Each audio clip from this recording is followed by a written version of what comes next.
Bienvenue à toi pour cet instant de parole de la vie éternelle avec Marie-Joseph. Nous sommes aujourd'hui le 13 novembre 2025 et je suis de retour pour te rappeler que ce jour du 13 novembre 2025 est pour toi un jour de grâce, un jour de bénédiction. J'insiste sur le fait que ce jour de grâce et de bénédiction pour toi doit être aussi un jour de grâce et de bénédiction pour tous ceux qui s'approchent de toi. C'est-à-dire que c'est pendant ce jour, lorsque tu es bien installé dans la grâce de Jésus-Christ, tu reçois la grâce. Eh bien, tu fais grâce aussi aux autres. Tu deviens un dispensateur de la grâce. Hier, j'ai parlé du fait que Jésus avait dit, pardonne-nous nos péchés comme nous pardonnons aussi. Donc, Père, fais-moi grâce comme moi j'ai fait grâce aux autres. Au travers de Jésus-Christ, Dieu le Père te pardonne tous tes péchés, toutes tes fautes. Et il te demande aussi de pardonner les fautes des autres.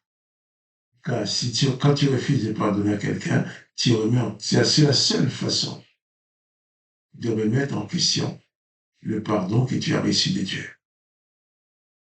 Car si tu refuses de pardonner aux autres, c'est que tu n'es pas installé dans le pardon, tu es installé dans la condamnation. Si tu condamnes les autres, tu es installé dans la condamnation. Si tu exerces la vengeance contre les autres, tu n'es pas installé dans la grâce. Or, c'est un jour de grâce. Un jour de grâce pour toi et pour les autres.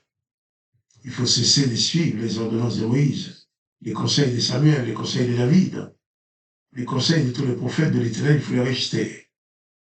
Il faut suivre uniquement les conseils de Jésus.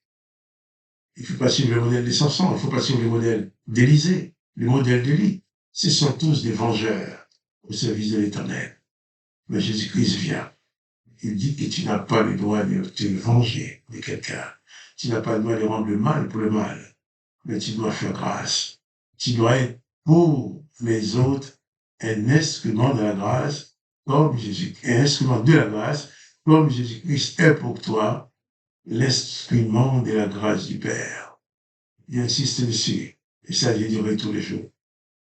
Car c'est quelque chose que chaque être humain doit faire tous les jours. Tu es en relation avec les autres, tu es en contact avec d'autres. Il y en a qui peuvent te faire de la peine à n'importe quel moment, même sans le vouloir. Mais toi, tu dois être prédisposé à faire grâce. Parce que tu as été touché par la grâce du Dieu le Père, tu es installé dans la grâce, tu es un dispensateur de la grâce.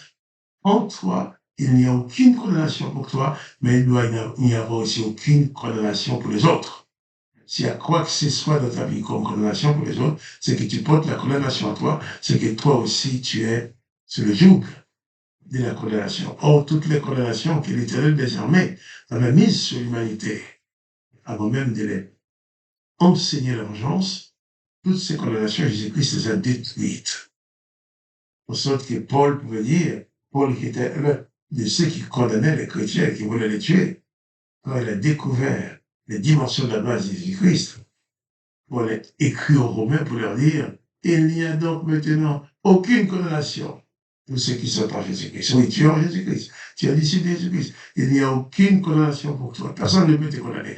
Mais il n'y a aussi aucune condamnation pour les autres qui s'approchent de toi. Tu n'as pas le droit de condamner non plus. Personne n'a le droit de te condamner parce que tu es dans la grâce de Jésus-Christ. Mais toi aussi, tu n'as le droit de condamner personne, d'exercer la vengeance contre personne, parce que tu deviens dispensateur de la grâce en Jésus-Christ. Je vais continuer la lecture de l'évangile de Matthieu, chapitre 19.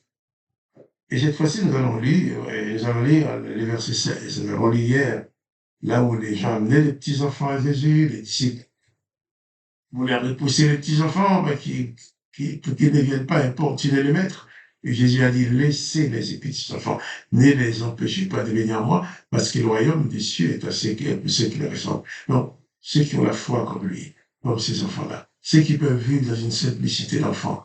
Jésus-Christ nous demande, là il a dit, ceux qui croient en lui, Jésus a donné le pouvoir de devenir enfants de Dieu. Donc, en tant qu'enfant, nous devons croire tout simplement à la parole de notre papa, à la parole de notre maître, Jésus-Christ, et le suivre. Et après avoir imposé les mains à ses petits-enfants, Jésus-Christ est parti de là, les textes au verset 15. Verset 16. Et voici un homme s'approcha et dit à Jésus, Maître, que dois-je faire de bon pour avoir la vie éternelle? Il lui répondit, pourquoi m'interroges-tu sur ce qui est bon? Un seul est bon. Si tu veux entrer dans la vie, observe les commandements. Lesquels? Lui dit-il. Jésus répondit, tu ne tueras point, tu ne commettras point d'adultère, tu ne déroberas point, tu ne diras point de faux témoignages au nom de ton père et ta mère. Tu aimeras ton prochain comme toi-même. Le jeune homme lui dit, mais j'ai observé toutes ces choses. Que me manque-t-il encore? Jésus lui dit, si tu veux être parfait, va, vends ce que tu possèdes, donne-le aux pauvres, et tu auras un trésor dans le ciel. Puis, viens et suis-moi. Voilà. Voilà un homme qui s'approche de Jésus. Cet homme était soucié d'avoir la vie éternelle. Mais il savait bien qu'il ne l'avait pas. Parce que cet homme connaissait bien cette parole de l'Éternel des armées qui disait « Empêchons-les de vivre éternellement ». Alors lui, il voulait une solution pour accéder à cette vie éternelle. Il va dire à Jésus, que dois-je faire de bon pour avoir la vie éternelle? L'Éternel des armées avait dit, empêchons-les de vivre éternellement, empêchons-les d'avoir la vie éternelle, et lui, il veut avoir la vie éternelle. Alors, il pense qu'il doit faire vraiment quelque chose de bon. Jésus lui répondit, pourquoi m'interroges-tu? Si tu veux entrer dans la vie, observe les commandements. Cet homme va dire à Jésus, mais tous ces commandements, je les ai observés. Mais je sais que je n'ai pas la vie éternelle. Que me manque-t-il?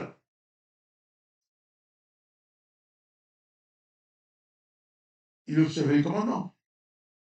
Mais il savait bien que le fait d'observer les commandements de l'Éternel ne lui donne pas accès à la vie éternelle, ne lui donne pas la victoire sur la mort. Et cet homme voulait absolument cette vie. Il va dire, mais que me manque-t-il encore? Jésus lui dit, si tu veux être parfait, va vendre ce que tu possèdes, donne-le aux pauvres, et tu auras un trésor dans le ciel, puis viens et suis-moi. Voilà. Cet homme était conscient d'avoir observé toutes les ordonnances de l'Éternel. Mais il était aussi conscient qu'il n'avait pas la vie éternelle. Il pose la question, il dit, que me manque-t-il encore? Ah, Jésus va lui parler de ce gars. Vendre ce que tu as, distribuer aux pauvres, ensuite viens, suis-moi. Je vais m'arrêter beaucoup sur les suis-moi. Il dit, mais vendre ce que tu as parce que il faut que tu aies le temps dans ta vie pour me suivre. Distribue tes biens aux pauvres. Viens et suis-moi. Ce n'est qu'en suivant Jésus que tu peux accéder à la vie éternelle. Tes biens ne peuvent pas donner la vie éternelle. Le fait d'avoir observé les commandements de Moïse, tous les commandements, tout ça ne peut pas te donner la vie éternelle. Pour donner la vie éternelle, il faut aller à la suite pour recevoir la vie éternelle. Il faut suivre Jésus. Jésus dit surtout, débarrasse-toi de tout, puis viens et suis-moi. Nous nous embarrassons de beaucoup de choses dans la vie, au point d'oublier l'essentiel. Au point d'oublier de suivre Jésus, lui seul qui est la vie. Car quoi que tu puisses avoir dans ce monde, une belle maison, de l'argent, une voiture, des biens, même des honneurs que tout le monde t'accorde, mais tout cela n'a aucun sens. Tout cela ne peut en aucun cas te procurer la vie éternelle. Si tu veux accéder à la vie éternelle, commence à suivre Jésus.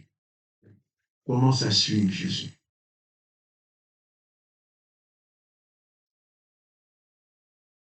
Attache moins d'importance aux choses de la terre pour suivre Jésus, qui lui seul va te donner les paroles de la vie éternelle. lui seul va donner accès à la vie éternelle.